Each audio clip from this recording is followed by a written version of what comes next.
Александар Дончев, размислував како да ве најавам како гостин во ова наше виртуелно студио на ТВ Риопол МК.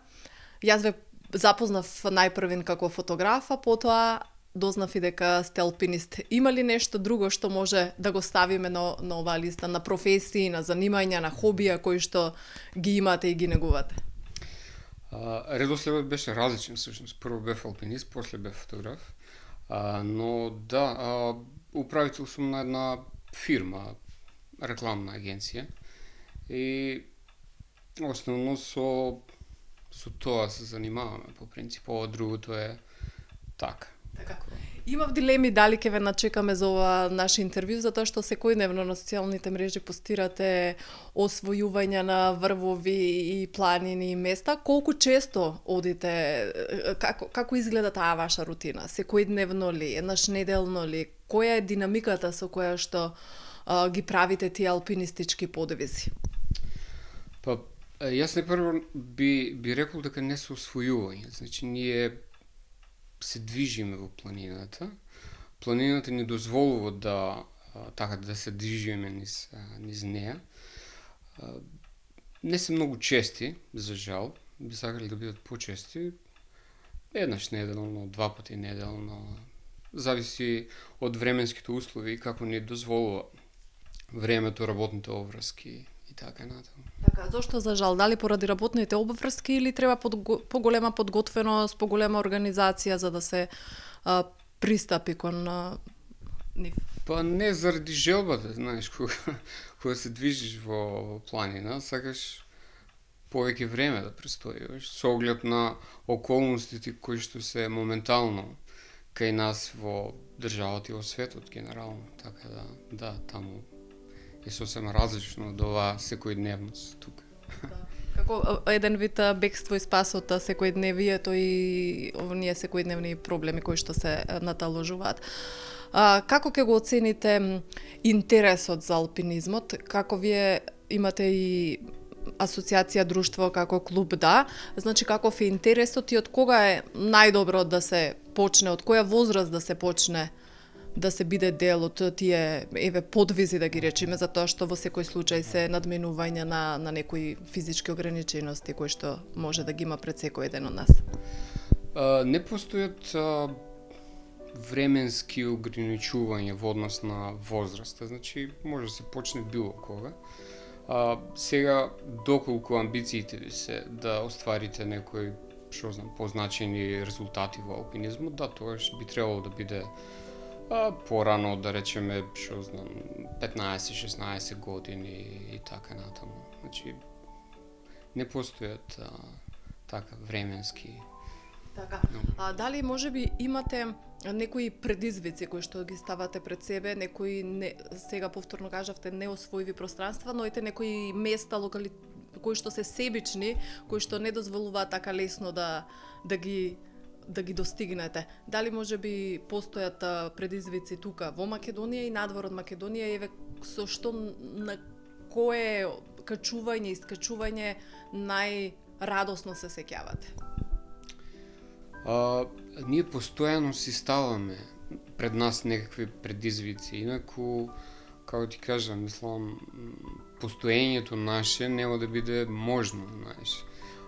Потребни се да си имаме така некакви мали некои цели кон кои што се стремиме и кои што ќе не тераат да стануваме од кревет, кои што ќе не тераат да се раздвижуваме малку повеќе, да правиме одредени тренинзи. Тука има многу во Македонија, освен така некои насоки, тоест патеки, оние вертикални по кои што се качуваме. Постојат и доста врвови, страни на врвови во зимно време, во летно време и така натаму. Значи, има безброј многу така цели кон кои што се стремиме. Има доста кои што се и надвор од нашата држава. Инаку во алпинизмот не е носечка она, мислам, целта не е да се достигне што е можно по голема висина, туку други фактори го определуваат тежината, значајноста на тој подвиг, како што според мене правилно го нарече. И некој така. Кој што најрадосно се сеќаваш дека сте успеале како клуб да застанете? Па секој она кој што е последно, знаеш, на последното некако најрадосно се сеќаваме. Инаку, да, имам неколку места каде што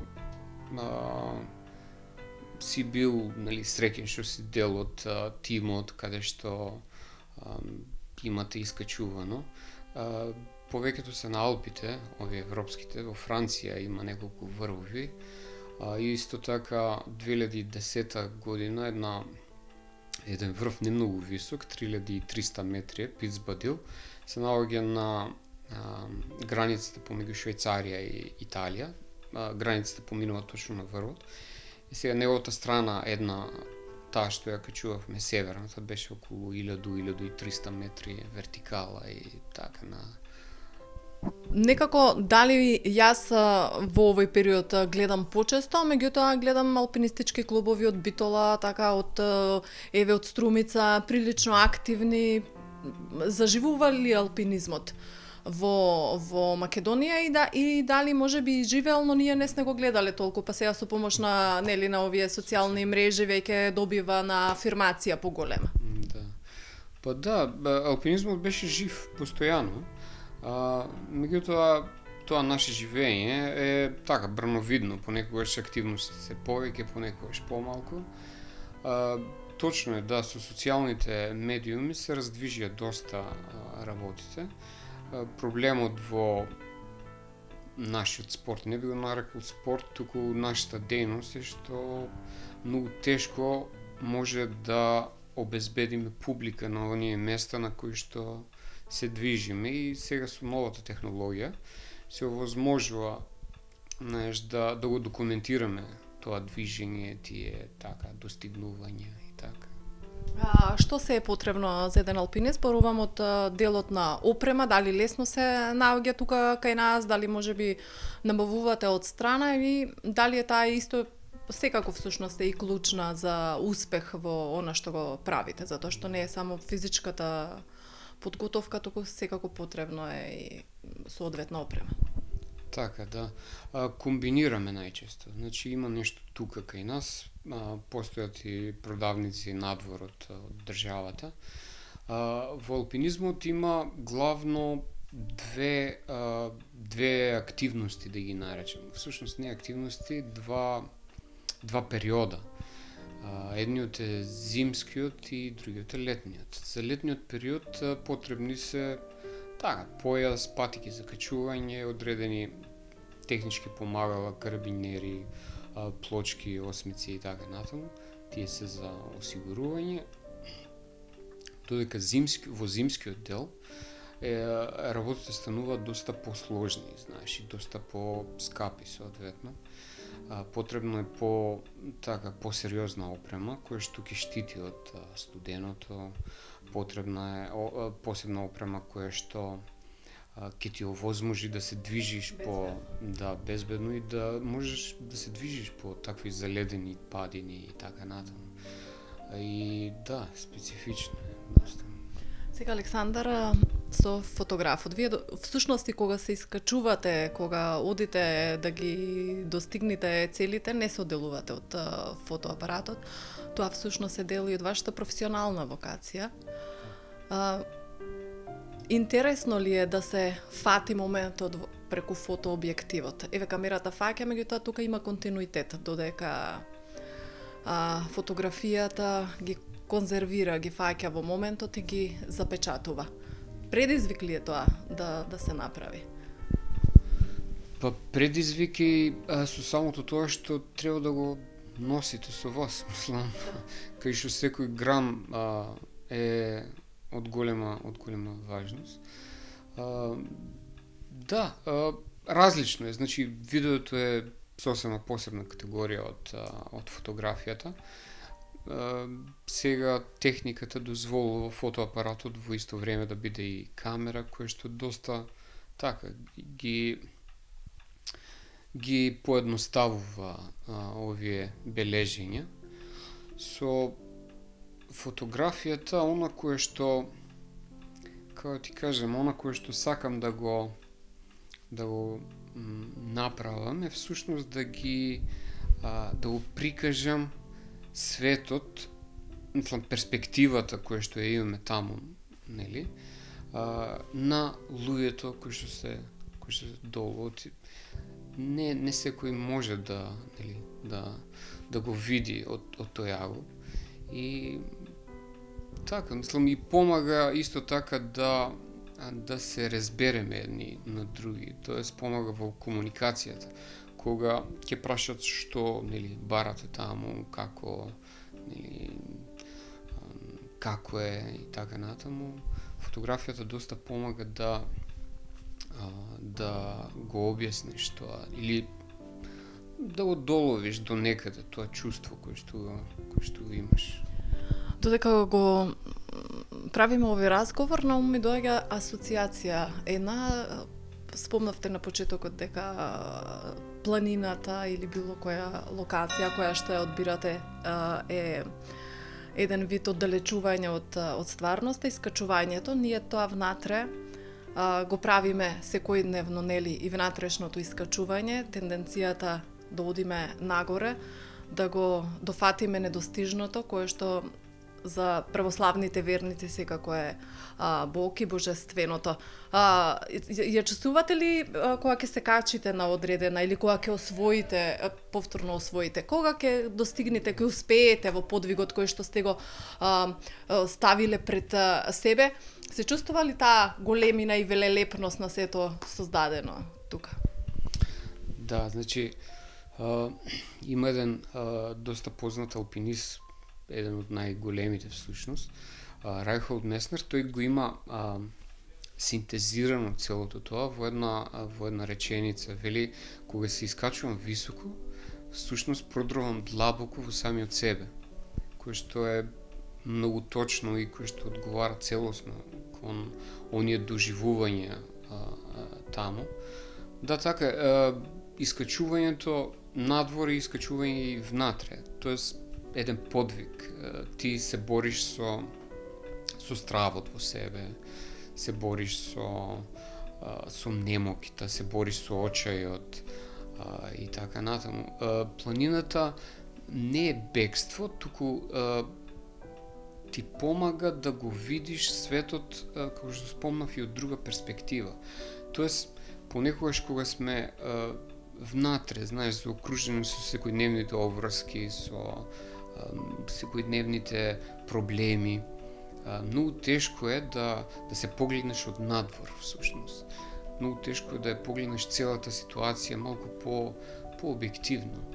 И тука, да, тоа движење надвор од градот ми помага најмногу во да направиш реална преценка на она што е важно всушност во животот, што е неважно, што бидејќи постојат одредени проблеми со кои што се соочуваме сите ние секојдневно и ни изгледаат најголеми на светот, знаеш, ни изгледаат непремостливи, доколку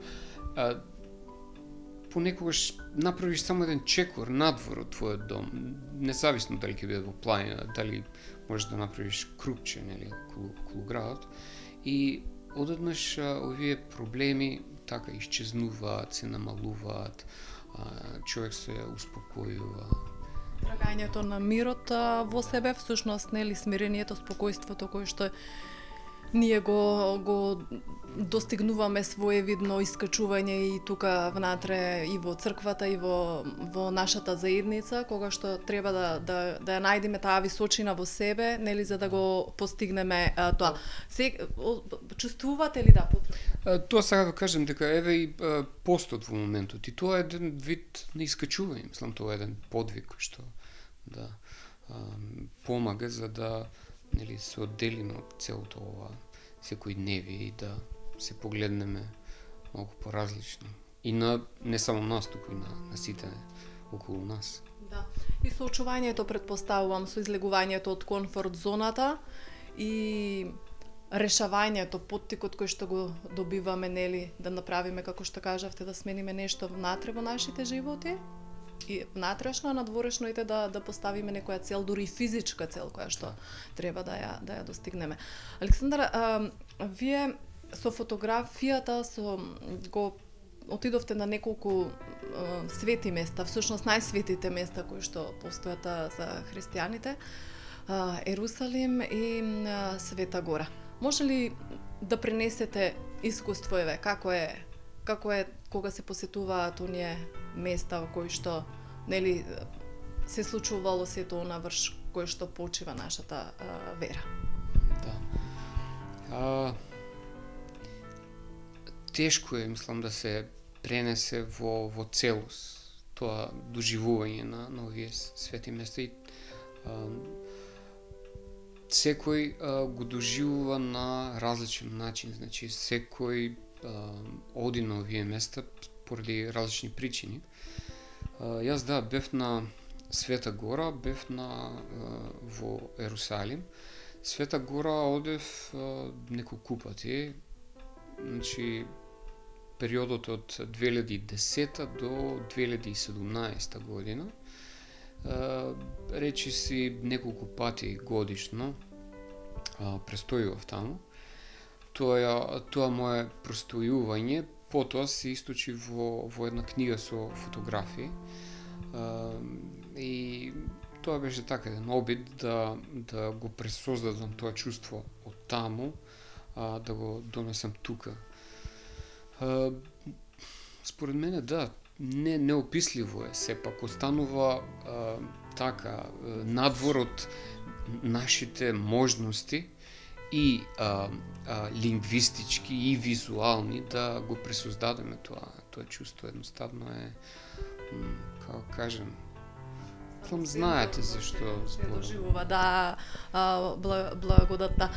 Како е во Ерусалим, како го доживеевте Ерусалим и во целата таа, па сега и општествена околност која што се случува?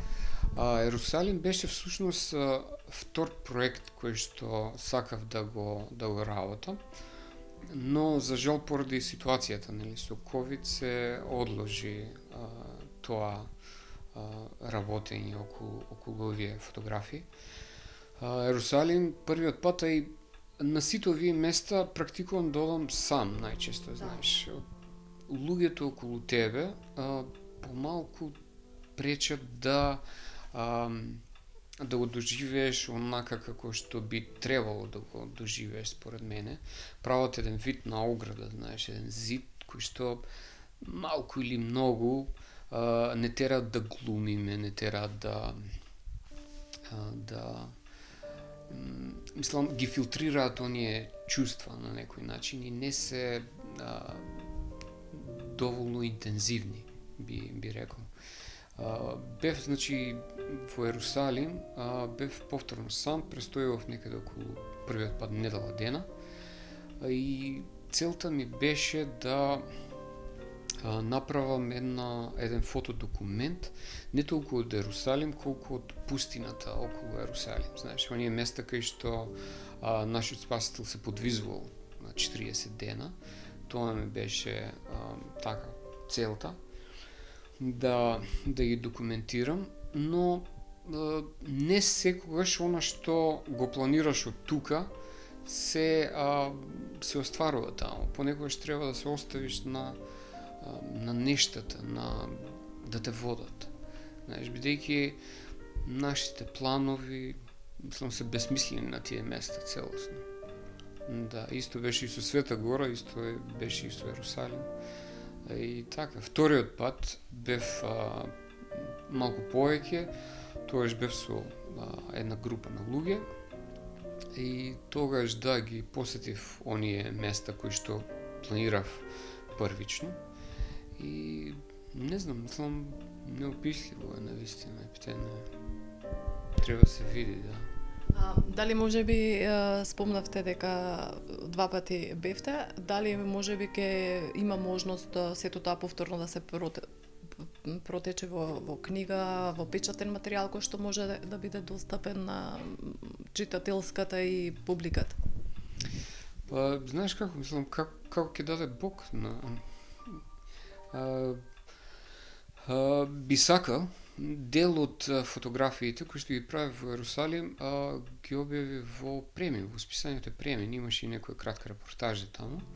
Повеќето чекаат некој подобро време или да се собере поголем број на фотографии, па после од тие фотографии ќе се направи некоја приказка која што се надевам ќе го раскаже она кое што така мислам дека треба да се каже.